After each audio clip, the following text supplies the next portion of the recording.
They say the desert keeps secrets. Some are buried under the sand, some under bones. Out here, on the edge of Arizona, there's one secret never stays quiet for long. Call it Ghost Train. Four friends, Ayla, Tyler, Lexi, and Marcus, sit around the hood of an old pickup truck by the dead railroad crossing. Beer bottles clink, flashlights flicker. Midnight, Tyler says with a grin. That's when it's supposed to come through. You'll hear the whistle first. Lexi laughs nervously. Yeah, right. On tracks that don't even exist past here. Marcus smirks. So what? Scared? Ayla cuts in, firm. We're not here to prove who's brave. We're here to see if the stories are true. Silence. Desert hums. And then, faintly, a long, low whistle drifts on the wind. Everyone freezes. They drag their chairs to the edge of the tracks, staring out into the night. Air grows colder, naturally so. It's the desert, Lexi mutters, rubbing her arms. Why does it feel like winter? Marcus checks his phone. No service, of course. Whistle cries again, closer now. Rails tremble. No train is in sight. Dust shakes loose from the old wooden posts. You feel that? Ayla whispers. Tyler forces a laugh. It's the tracks didn't get the memo they're retired. Try to laugh with him.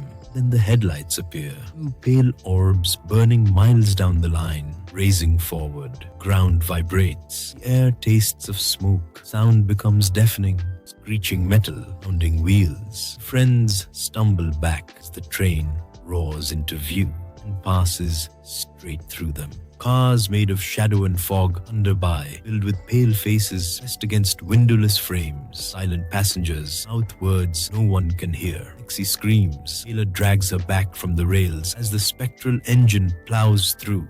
Sparks of blue fire scattering across the sand. Marcus stands frozen. Holy hell, it's real. Last car screeches by. Silence slams down. Then the whistle blows again. Not in the distance, behind them. They whirl around. Train barrels toward them a second time, looping back faster, closer. It's circling us, Tyler shouts. Like it's hunting. They scatter, diving off the tracks. Train rips past. Passengers' faces clearer now. Not strangers anymore. They look like people they know. Neighbors, family, dead. Lexi's voice cracks. That's my brother. He died in a car crash. He's on it. Train vanishes into the night. Friends regroup, trembling. Marcus grabs Kayla's arm. We can't stay. Need to get back to town. Ayla shakes her head. If we leave now, it'll follow. That's what the story said. Ayla snaps. Panicked. What stories? But anyone who sees the ghost train either boards it or it never stops chasing. Whistle sounds a third time. Sparks rain down the rails. As the train grinds to a stop in front of them, doors slide open. Staircase unfolds onto the sand. Warm light glows inside, and voices call out. Familiar voices. Ayla, come home. Lexi's eyes glaze. Calling us. Marcus grips her arm. That's not them. Just sounds like them. But his breath catches as his grandmother's voice drifts from the open car. Friends argue in terror. Panic thickens. Lexi breaks first. She tears free and runs to the door. Ayla screams her name. Pale hands reach out from the train, pulling her inside. Doors slam. Whistle shrieks. Others run. The desert twists, shadows of rails stretching in impossible directions. The ghost train screams behind them, sparks spraying across the night. Faces pressed against the windows, whispering their names. Ayla, Marcus, Tyler reach the truck, slam the doors, fumble with the keys. Tires spit gravel as they tear away. In the rearview mirror, two white headlights chase, running through the dark. Ghost train doesn't run on rails. It runs on names, on memory, on fear. Once you've heard its whistle, it never forgets you. You can run, you can hide. Sooner or later, it comes back for another passenger. So if you ever find yourself out in the Arizona desert after midnight, and you hear that whistle crying through the dark, don't stay to watch. Don't listen when the voices call. Because if you see the ghost train once, it already has a seat with your name on it. And if you want more stories like this one, make sure you subscribe. They say the Pine Hollow forest is cursed, but people still hike there. They say the trees are older than the town itself, older than the graves out back behind the church. My uncle used to tell me, if you hear someone calling for help in Pine Hollow after dark, don't answer. It's not a person. I never believed him. Not until the night we went in. It was me, two of my friends, Evan and Brooke, and Brooke's cousin Jonah. We were bored, stupid, and looking for a thrill. So when Jonah suggested we camp in Pine Hollow, I agreed too quickly. Everyone knows the stories. Hikers who never came back, rescue teams that found tents torn to shreds, but no bodies, weird voices echoing through the woods at night. But none of that feels real when you're standing in the parking lot with a flashlight in one hand and a pack of beer in the other. We hiked in just before sunset, laughing too loud, pretending none of us were nervous. The forest was beautiful in that wild, untouched way. The trees shooting up like cathedral pillars, their tops vanishing into a thick canopy. But as the sun bled out of the sky, the shadows got heavier, and the trails seemed to twist back on themselves. By the time we set up camp, night had dropped like a curtain. The forest swallowed the world. Our fire was the only light for miles, and outside, its glow was just endless black. At first, it was fun. We told stories, roasted marshmallows, drank too much. But then, somewhere after midnight, I heard it. A voice. It was faint at first, drifting through the trees. "Help! Help me!" I froze. Brooke laughed nervously. "Okay, who's screwing around?" But Evan swore it wasn't him, and Jonah looked pale in the firelight. The voice came again, a little louder. "Please, help!" We sat in silence, listening. It sounded close, but the echo made it impossible to pin down. Brooke stood, grabbing her flashlight. "What if someone's actually hurt?" Jonah grabbed her wrist. "No, don't." His voice was sharp, panicked. "You don't follow voices out here. That's how they get you." "They?" she asked, but he wouldn't explain. The voice kept calling, sometimes sounding like a child, sometimes like a woman, sometimes like both at once. "Help me.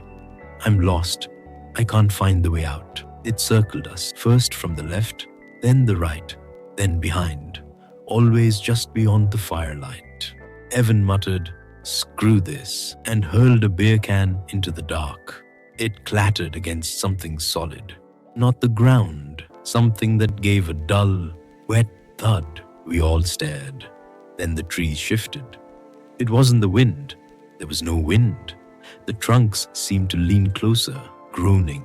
The bark creaking as if they were bending to hear us better. "Help! Me!" The voice was closer now, right behind me. I spun with the flashlight. Nothing. Just trees. Then Brooke screamed.